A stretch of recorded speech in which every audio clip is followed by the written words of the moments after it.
নমস্কার সকলকে। আজকের বেঙ্গলি স্পেশাল ক্লাসে তোমাদের স্বাগত জানাই। তোমরা দেখছো ফাউন্ডেশন ব্যাচের বেঙ্গলি ক্লাস। তো আজকে আমরা ব্যঞ্জন বর্ণ নিয়ে আলোচনা করব এবং ব্যঞ্জন বর্ণ আলোচনার যে ক্লাস সেটা মূলত ক্লাস নাম্বার 5। এবং এক্ষেত্রে আমরা একটা বিষয় স্পষ্ট করতে চাই, আমরা একদম পুঙ্খানুপুঙ্খভাবে ক্ষুদ্রভাবে বিষয়গুলোকে উপস্থাপনের চেষ্টা করছি। আমরা ধ্বনি সম্পর্কে আলোচনা করেছি, বর্ণ সম্পর্কে আলোচনা করেছি, স্বরধ্বনি সম্পর্কে আলোচনা করেছি, স্বরবর্ণ সম্পর্কে আলোচনা করেছি। আজকের যে আমাদের আলোচনার বিষয় সেটা কিন্তু ব্যঞ্জন বর্ণ। তো ব্যঞ্জন বর্ণ সম্পর্কে আলোচনার পূর্বে আমাদের যেটা জানা দরকার যে ব্যঞ্জন বর্ণ কাকে বলে। তো এই বিষয়টা অলরেডি আমরা জেনে গেছি যে ব্যঞ্জন বর্ণ কাকে বলে। ব্যঞ্জন ধ্বনির লিখিত রূপকেই বলা হয় ব্যঞ্জন বর্ণ। ব্যঞ্জন ধ্বনির লিখিত রূপকেই বলা হচ্ছে কিন্তু ব্যঞ্জন বর্ণ। এবং এছাড়া যদি আমরা আরও ভালোভাবে বলতে পারি, যে বর্ণ উচ্চারণের সময় আমাদের শ্বাসবায়ু বাধাপ্রাপ্ত হয় তাকেই বলা হচ্ছে ব্যঞ্জন বর্ণ, তাকেই বলা হচ্ছে ব্যঞ্জন বর্ণ। এবং এই ব্যঞ্জন বর্ণের যদি আমরা শ্রেণীবিভাগ দেখি তাহলে পরে শ্রেণীবিভাগ আমরা দেখব যে শ্রেণীবিভাগ যদি দেখি তাহলে পরে সাধারণত আমরা ব্যঞ্জন বর্ণকে এখানে 4টি ভাগে ভাগ করতে পারি: বর্গীয় বা স্পর্শবর্ণ, অন্তস্থ বর্ণ, উষ্ণ বর্ণ এবং অযোগবাহ বর্ণ। এগুলি আমরা বিস্তারিতভাবে আলোচনা করব এবং খুব সংক্ষেপে এই বিষয়গুলো আলোচনা করার চেষ্টা করছি তোমাদের সঙ্গে। কারণ অনেকেই আমরা বাংলার নই, তো আমিও নিজের বাংলার নই, কিন্তু আমি তোমাদের যেহেতু বলেছি একদম পুঙ্খানুপুঙ্খভাবে আলোচনা করব, তো সেই কারণে একদম সংক্ষিপ্ত ভাবে বিষয়বস্তুগুলোকে তুলে ধরবো যাতে তোমাদের আমরা সকলেই জানি। তো এই বিষয়গুলো আমাদের একবার জানা হয়ে যাবে এবং নোটগুলো তোমরা তোমাদের যে টেলিগ্রাম গ্রুপগুলো রয়েছে সেখানে পেয়ে যাবে পেইড ব্যাচের। তো যাই হোক, ব্যঞ্জন বর্ণ সম্পর্কে আমরা আজকে জানবো যে ব্যঞ্জন বর্ণের যে ভাগগুলো আরও একবার বলে দিই যে বর্গীয় বা স্পর্শবর্ণ, অন্তস্থ বর্ণ, উষ্ণ বর্ণ এবং অযোগবাহ বর্ণ রয়েছে। এবং এরপরে আমরা যদি দেখি যে ব্যঞ্জন বর্ণের যে বর্গীয় বা স্পর্শবর্ণটা কি, হ্যাঁ, যে ব্যঞ্জন বর্ণের ক্ষেত্রে আমরা ক থেকে ম পর্যন্ত যে 25টা বর্ণ আছে তার উচ্চারণের বিভিন্নতার, যে আমরা যখন উচ্চারণ করি কোনো কিছু তখন শ্বাসবায়ু যেখানে বাধাপ্রাপ্ত হয় সেই উচ্চারণের যে ক থেকে ম পর্যন্ত উচ্চারণের বিভিন্নতার জন্য 5টি ভাগে ভাগ করা যায়। এবং এই এক একটি ভাগকে বলা হয় বর্গ, এবং এই এক একটি ভাগকে বলা হয় বর্গ। প্রতিটি বর্গে 5টি করে বর্ণ আছে মোট, যে এদের কিন্তু বর্গীয় বর্গও বলা হয়, এদেরকে বর্গীয় বর্গও বলা হয়। আমি একবার তাও দেখিয়ে দিচ্ছি পয়েন্টারের মাধ্যমে, তাহলে পরে তোমরা বুঝতে পারবে যে এই যে প্রতিটি বর্গে 5টি করে বর্ণ রয়েছে, সেই জন্য এদেরকে কি বলা হয় না, এদেরকে বর্গীয় বর্গ বলা হয়। প্রতিটি বর্ণের প্রথম বর্ণ অনুযায়ী এই বর্গগুলির নামকরণ করা হয়েছে, যেমন ক বর্গ, চ বর্গ, ট বর্গ, ত বর্গ, প বর্গ। তো এই যে বর্গ রয়েছে, যে বর্গের ভিত্তিতে কিন্তু অর্থাৎ কি ক থেকে ম পর্যন্ত 25টি বর্ণকে আমরা উচ্চারণের বিভিন্নতার কারণে কিন্তু 5টা ভাগে ভাগ করে থাকি এবং এক একটি ভাগকে কিন্তু বর্গ বলা হয়। এবং মোট 5টি বর্গ রয়েছে, এই 5টি বর্গ অর্থাৎ 25টি বর্ণকে একত্রে বলা হয় বর্গীয় বর্গ। ঠিক আছে, এই বর্ণগুলোকে কিন্তু আবার স্পর্শবর্ণ বলা হয়। কেন বলা হয়? কারণ এই বর্ণগুলি উচ্চারিত হওয়ার সময় বাকযন্ত্রের কোনো না কোনো অংশ স্পর্শ করে, সেই কারণে এগুলোকে বলা হয় স্পর্শবর্ণ, এগুলোকে বলা হয় স্পর্শবর্ণ। এবার এই স্পর্শবর্ণ আমরা বললাম 5টা বর্গ, তো 5টা বর্গের যে আমরা ক বর্গ, তারপরে চ বর্গ, ট বর্গ, ত বর্গ, প বর্গ রয়েছে, এই বর্গগুলো সম্পর্কে একটু বিস্তারিত আলোচনা করব। এবং তার পাশাপাশি এই যে স্পর্শ, যে আমরা এই যে বর্ণগুলো উচ্চারণ করার সময় আমাদের যে কি বলবো বাকযন্ত্রের কোথাও না কোথাও বাধাপ্রাপ্ত হয়, যেহেতু বাধাপ্রাপ্ত হয় সেই কারণে এই বাধাপ্রাপ্তের মানে বিভিন্নতার, উচ্চারণের বিভিন্নতার কারণে কিন্তু এগুলোকে ভাগ করা হচ্ছে। তো সেক্ষেত্রে আমরা পরবর্তী যে স্লাইড রয়েছে সেখানে আমরা দেখব যে এবার দেখব যে বর্গ, আমরা যে 5টা বর্গ, যে এখানে দেখো যে ক বর্গ রয়েছে, এখানে আমরা যদি দেখি তাহলে পরে দেখব যে ক বর্গ রয়েছে এখানে, ঠিক আছে, এখানে ক বর্গ রয়েছে, তারপরে হচ্ছে খ বর্গ রয়েছে, ট বর্গ, ত বর্গ, প বর্গ। এবার প্রথমে হচ্ছে ক বর্গ, কণ্ঠ। যে বর্ণের উচ্চারণের স্থান কি না, বর্ণের উচ্চারণের স্থান হচ্ছে কণ্ঠ। এবং এই ক্ষেত্রে কি হয় না, ক, খ, গ, ঘ, উম এগুলি উচ্চারণের সময় যে কণ্ঠমূল বা কণ্ঠমূল বা আমাদের কণ্ঠ কি হয় না, আমাদের কণ্ঠে জিভের শেষ দিকটা বাধাপ্রাপ্ত হয়। ঠিক আছে, জিভের শেষ দিক মানে একদম এন্ড, ঠিক আছে, জিভের শেষ দিকটা বাধাপ্রাপ্ত হয় এগুলোকে বলা হয় কণ্ঠবর্ণ। ঠিক আছে, এগুলোকে বলা হয় কণ্ঠবর্ণ। তাহলে ক বর্গের আরও একটা নাম জানলাম, সেটা হচ্ছে কণ্ঠবর্ণ। কেন কণ্ঠবর্ণ?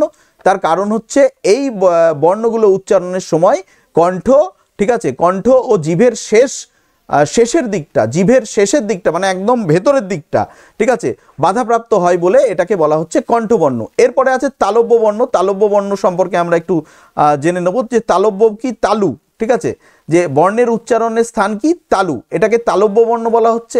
এই তালব্য বর্ণ অর্থাৎ চ, ছ, বর্গের জ, ঝ, ইও এই উচ্চারণ করার সময় কি হয় না, এই 5টি বর্ণ উচ্চারণের সময় জিভ সামনের দিকে তালু স্পর্শ করে, জিভ সামনের দিকে তালু স্পর্শ করে।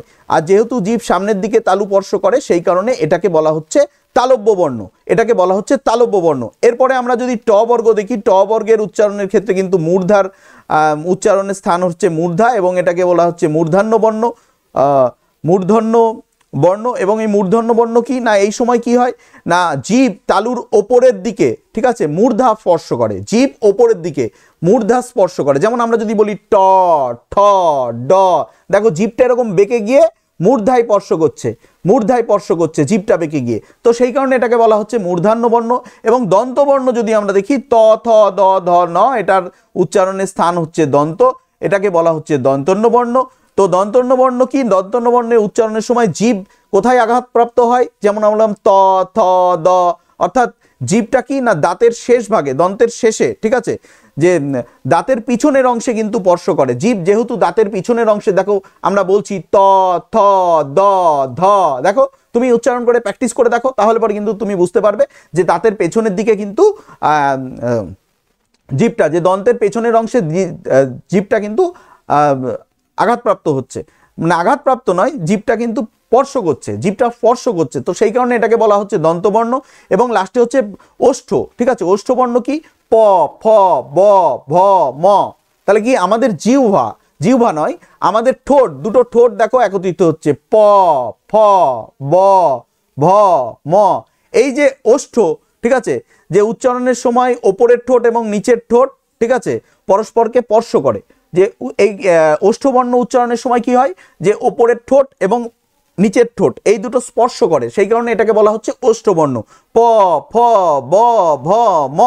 তো আমরা এগুলো জানলাম। কণ্ঠবর্ণ কি, কণ্ঠবর্ণ, তাহলে কণ্ঠবর্ণে কি জানলাম, কণ্ঠবর্ণ হচ্ছে কণ্ঠ এবং জিভের শেষ অংশ, ঠিক আছে, ক বর্গের উচ্চারণের সময় এটা কিন্তু স্পর্শ করে। চ বর্গে কি হচ্ছে তালু, ঠিক আছে, তালু আর জিভের সামনের অংশ তালব্য বর্ণ। তারপর হচ্ছে ট বর্গ মূর্ধা, অর্থাৎ জীব কিন্তু মূর্ধার সঙ্গে টাচ হয়, ঠিক আছে, মূর্ধার সঙ্গে টাচ হয়। আর দন্তে বর্ণে হচ্ছে দাঁতের সঙ্গে জিহ্বার টাচ হয়। আর ওষ্ঠবর্ণে হচ্ছে দুটো ঠোঁট কিন্তু একত্রিত হয়, যেমন প, ফ, ঠিক আছে। তো আমরা উচ্চারণ করলে আমরা বুঝতে পারবো এগুলো, ঠিক আছে। এরপরে আমরা যেটা জানবো, যে এরপরের স্লাইডে আমরা চলে যাব। এরপরের স্লাইডে যদি আমরা যাই, তারপরে দেখবো যে এখানে রয়েছে যেটা, সেটা হচ্ছে অন্তস্থ বর্ণ। অন্তস্থ বর্ণ কাকে বলছে, ব্যঞ্জন বর্ণের তালিকার অন্তর্গত অন্তেজ্য, দেখো এখানে লেখা রয়েছে একদম স্পষ্টভাবে অন্তেজ্য র ল ব, অন্তেজ্য র ল ব স্পর্শবর্ণ, অর্থাৎ আমরা যে 25টা বর্ণের কথা বললাম এবং উষ্ণ বর্ণের যে মধ্যবর্তী, এই মধ্যবর্তী বর্ণকেই বলা হচ্ছে অন্তস্থ বর্ণ। অর্থাৎ এই যে অন্তর মানে মধ্য, অন্তস্থ মানে মধ্য, তন্তেজ্য র ল ব, এই 4টি বর্ণকে কিন্তু বলা হচ্ছে অন্তস্থ বর্ণ, অন্তস্থ বর্ণ বলা হচ্ছে। এরপরে আমরা যদি দেখি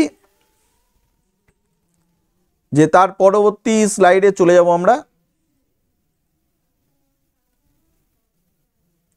আচ্ছা, উষ্ণ বর্ণ, যে ব্যঞ্জন বর্ণ উচ্চারণে উষ্ম বা শ্বাসবায়ুর প্রাধান্য থাকে তাকে বলে উষ্ণবর্ণ। এটা অ্যাকচুয়ালি আমি একটু ভুল লিখেছি, এখানে বানানটা ভুল হয়েছে, তো এর জন্য আমি দুঃখিত, এটা ঠিক আছে, এটা আমি মুড়ে দিচ্ছি। তো এটাকে কি যে উষ্মবর্ণ কাকে বলা হচ্ছে, যে ব্যঞ্জন বর্ণ উচ্চারণের সময় শ্বাসবায়ুর প্রাধান্য থাকে তাদের উষ্মবর্ণ বলে, যেমন তালবস্য, অন্তেজ্য, পেট, হ্যাঁ অন্তর্য, তারপরে হচ্ছে এর অন্তর্য হবে না, এটা পেট কাটা মূর্ধন্যস্ব বা মূর্ধন্যস্ব বলা হয়, তালবস্য, মূর্ধন্যস্ব, দন্তস্ব, হ, ঠিক আছে, এটাকে বলা হচ্ছে কিন্তু উষ্ণবর্ণ বলা হচ্ছে, উষ্ণবর্ণ বলা হচ্ছে। এবং তালবস্য, ঠিক আছে, তালব্যস্ব, তারপরে হচ্ছে দন্তস্ব, তারপরে হচ্ছে মূর্ধন্যস্ব, আর একটা হচ্ছে তোমার এই যে এই কটাকে কিন্তু শীষ ধ্বনিও বলা হয়, ঠিক আছে, এই কটাকে, এই 3টেকে কিন্তু শীষ ধ্বনিও বলা হয়। হ্যাঁ, এটাও কিন্তু মনে রাখতে হবে, শীষ ধ্বনিও বলা হয়। এগুলো নোট আকারে আমি সব দিয়ে দেবো তোমাদেরকে, তোমরা অবশ্যই দেখে নেবে। তো সেক্ষেত্রে আমরা পরবর্তী যে স্লাইড রয়েছে সেটাতে চলে যাব। উষ্ণ বর্ণের পরে রয়েছে অযোগ বাহবর্ণ। অযোগ বাহবর্ণ কি? যে বাংলায় অনুস্বার এবং বিসর্গ এই দুটি বর্ণের স্বর বা ব্যঞ্জনের সঙ্গে কোনো কিন্তু যোগাযোগ নেই। স্বর বা ব্যঞ্জনের সঙ্গে কোনো কিন্তু যোগাযোগ নেই, অথচ বর্ণমালার বাহিত হয় বলে এদের অযোগবাহ বর্ণ বলে। অর্থাৎ বর্ণমালার সঙ্গে কিন্তু এগুলো ইনক্লুড, সেই কারণে এগুলোকে বলা হচ্ছে অযোগবাহ বর্ণ। আবার এই বর্ণ দুটির নিজস্ব কোনো উচ্চারণও নেই, এই বর্ণ দুটি পূর্ববর্তী স্বরকে আশ্রয় করে উচ্চারিত হয় বলে এদেরকে বলা হয় আশ্রয় স্থানভাগী বর্ণ। ঠিক আছে, আশ্রয় স্থানভাগী বর্ণ, অর্থাৎ এইগুলো হচ্ছে অন্য মানে আগের বর্ণের সঙ্গে একত্রিত হয়ে উচ্চারিত হয় বলে এটাকে আশ্রয় স্থানভাগী বর্ণও বলা হয়ে থাকে। নেক্সট আমরা যেটা পড়বো সেটা হচ্ছে নাসিক্য বর্ণ।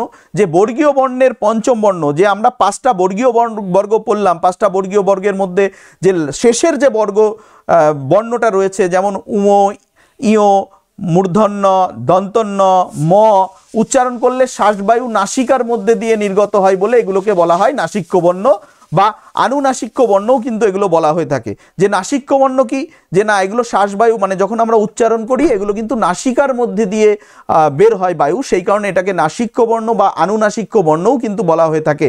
ঠিক আছে, যেমন আমরা বলি দন্তন্য, দেখো নাকে নাকে আসছে। ঠিক আছে, মূর্ধন্য নাকে নাকে আসছে, তো এই কারণে এটাকে নাসিক্য বর্ণ বলা হচ্ছে বা আনুনাসিক্য বর্ণও এটাকে কিন্তু বলা হয়ে থাকে। নেক্সট আমরা যেটা পড়বো সেটা হচ্ছে মূলত ভাগ। যে আমরা আজকে যেগুলো আলোচনা করলাম সেগুলো একটু আলোচনা করে নিই। যে এক্ষেত্রে আমরা দেখে নেবো যে দেখো বর্গীয় বর্ণ কটা, মোট কিন্তু 25টা বর্গীয় বর্ণ রয়েছে। ক বর্গ রয়েছে 5টি, চ বর্গ 5টি, ট বর্গ 5টি, ত বর্গ 5টি, আর হচ্ছে প বর্গ 5টি। এছাড়া অন্তস্থ বর্ণ রয়েছে 4টি। কি কি? 4টি। তাহলে অন্তর্য, র, ল, ব এটা কিন্তু অন্তস্থ বর্ণ বলা হচ্ছে। উষ্ণ বর্ণ রয়েছে 4টি, তালব্য স, মূর্ধন্য স, দন্ত স আর হ, এই 4টে কিন্তু রয়েছে কি? এই 4টে রয়েছে তোমার উষ্ণ বর্ণ। অযোগবাহ বা আশ্রয় স্থান ভাগী বর্ণ হচ্ছে 2টি রয়েছে, অনুস্বার এবং বিসর্গ, এবং সেই সঙ্গে নাসিক্য বর্ণ রয়েছে কিন্তু 4টে, উমো, ইয়, মূর্ধন্য, দন্তন্য এবং ম। ঠিক আছে, এবং এক্ষেত্রে যদি আমরা দেখি যে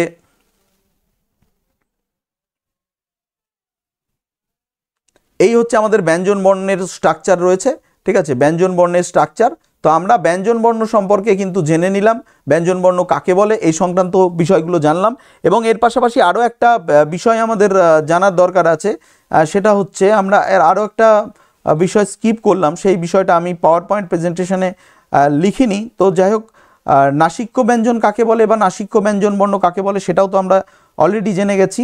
এবং এক্ষেত্রে মহাপ্রাণ বর্ণ কাকে বলা হচ্ছে সেটা একটু জানার দরকার আছে। যেমন হকে মহাপ্রাণ বর্ণ বলা হয়।